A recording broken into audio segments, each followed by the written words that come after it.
السلام علیکم ورحمۃ اللہ وبرکاتہ۔ ناظرین کرام، ہم دوسرے سبق کے ساتھ آپ کی خدمت میں حاضر ہوئے ہیں۔ مشق 1.1 کے 2 سوالات ہم نے حل کر لیے تھے، اب تیسرے سوال کی طرف جاتے ہیں۔ تیسرا سوال ہے کہ دیے گئے کسور عام کو کسور اشاریہ میں تبدیل کرے اور ہر کسر اشاریہ کی قسم کی شناخت کرے۔ اب ہمیں یہاں 6 سوال دیے ہوئے ہیں، ان 6 سوال کو تقسیم کرتے ہوئے ہم کسر اشاریہ کی طرف جائیں گے اور ہم یہ بھی معلوم کر لیں گے کہ یہ کسر اشاریہ کی کون سی قسم ہے۔ ہم اس کے صرف 2 سوال حل کر لیں گے، باقی تمام سوال اسی طرح ہی حل ہوں گے۔ چلیے حل کی طرف جاتے ہیں۔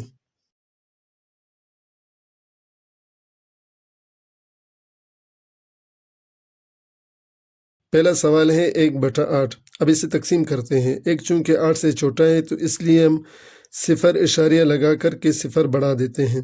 اب 8 × 8، 10 سے 8 گیا تو 2 باقی رہا، ہم نے یہاں 0 بڑھا دیا۔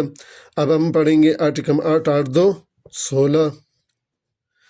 اب 20 سے 16 گیا تو 4 باقی رہا، 0 ہم بڑھا دیں گے۔ اب ہم پڑھیں گے 8 × 5 = 40۔ اب 40 سے 40 گیا تو 0 باقی رہا۔ اب جب ہم نے اسے تقسیم کیا تو باقی 0 حاصل ہوا، اور یہ کسر اشاریہ ہے۔ کسر اشاریہ کے بعد چونکہ محدود تعداد ہے تو اس لیے مختتم کسر اشاریہ ہوا۔ دوسرے سوال کی طرف ہم آتے ہیں۔ یہ ہمارا مشق کے اعتبار سے 5واں سوال ہے۔ 5.6۔ اب ہم اسے تقسیم کرتے ہیں۔ یہاں 0 اشاریہ لگا کر کے ہم 0 بڑھا دیتے ہیں۔ اب 6 کا پاڑا پڑھتے ہیں۔ 6 × 8 = 48۔ اب 50 سے 48 گیا، 2 باقی رہا، 0 ہم نے بڑھا دیا۔ اب 6 × 3 = 18۔ اب 20 سے 18 گیا، 2 باقی رہا، پھر ہم نے 0 لگا لیا۔ اب پھر 3 × 6 = 18۔ 20 سے 18 گیا تو پھر 2 باقی رہا، 0 ہم نے لگا لیا، پھر 3 × 6 = 18۔ 20 سے 18 گیا، پھر 2 باقی رہا۔ اب یہاں آپ دیکھیں ہمارے پاس جو باقی ماندہ 2 ہی 2 حاصل ہو رہا ہے، اور یہاں کسر اشارے میں ہمارے پاس 3 3 حاصل ہو رہا ہے، تو یہ ایک غیر مختتم ہوا۔ اور یہاں کسر اشاریہ میں ایک عدد بار بار دہرایا جا رہا ہے تو یہ غیر مختتم متوالی کسر اشاریہ ہوا۔ اب مشق 1.1 کے چوتھے سوال کی طرف ہم چلتے ہیں۔ چوتھا سوال ہے کہ دیے ہوئے اعداد کو متوالی کسر اشاریہ کی مختصر شکل میں لکھے۔ پہلے سبق یعنی پہلی ویڈیو میں نے آپ کو غیر مختتم کسر اشاریہ کی مختصر شکل کو سمجھا دیا تھا۔ اب یہاں ہم 1-2 سوال حل کرتے ہیں تاکہ ہمیں اور اچھی طرح سمجھ آ جائے۔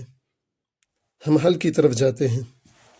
یہ ایک سوال متوالی کسر اشاریہ، اسے ہم مختصر شکل میں لکھتے ہیں۔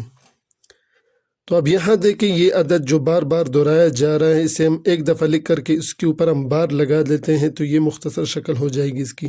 0.01۔ ایک بار بار دہرایا جا رہا ہے تو اس لیے ہم نے ایک کے اوپر بار لگا لینا ہے، تو یہ اس کی مختصر ترین شکل ہو جائے گی۔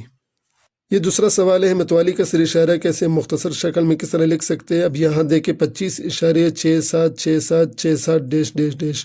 اب اس کا مطلب یہ ہے کہ یہ 6-7 بار بار دہرایا جا رہا ہے، تو اسے مختصر کس طرح لکھ سکتے ہیں، تو اسے ہم لکھیں گے 25.67 لکھ کر کے ہم اس کے اوپر بار لگا لیں گے۔ اس سے یہ پتہ چل جائے گا کہ یہ 6 اور 7 بار بار دہرایا جا رہا ہے، تو اس لیے اس کی مختصر ترین شکل ہو گئی۔ تو ناظرین کرام، انشاءاللہ آپ ان 2 مثالوں سے سمجھ گئے ہوں گے کہ متوالی کسر اشاریہ کو مختصر شکل میں کس طرح لکھ سکتے ہیں۔ آپ یہاں باقی سوالات بھی دیکھ سکتے ہیں کہ جو عدد بار بار دہرایا جا رہا ہے تو اس کو ایک دفعہ لکھ کر کے اس کے اوپر بار لگا کر کے اس طرح آپ اس کو مختصر کر سکتے ہیں۔ آج کے ہمارا آخری سبق ہے، انشاءاللہ آئندہ ویڈیو میں باقی سوالات بھی حل کرتے جائیں گے۔ تو ناظرین کرام، آخر میں آپ سے درخواست ہے کہ ہمارے چینل علمی جواہر کو سبسکرائب کر لیں اور ویڈیو کو لائک اور ساتھیوں کے ساتھ بھی شیئر کر لیں، تاکہ اس طرح کی مزید ویڈیو بنا کر کے ہم آپ کی خدمت میں حاضر کرتے رہیں۔ تب تک کے لیے اجازت۔ السلام علیکم ورحمۃ اللہ وبرکاتہ۔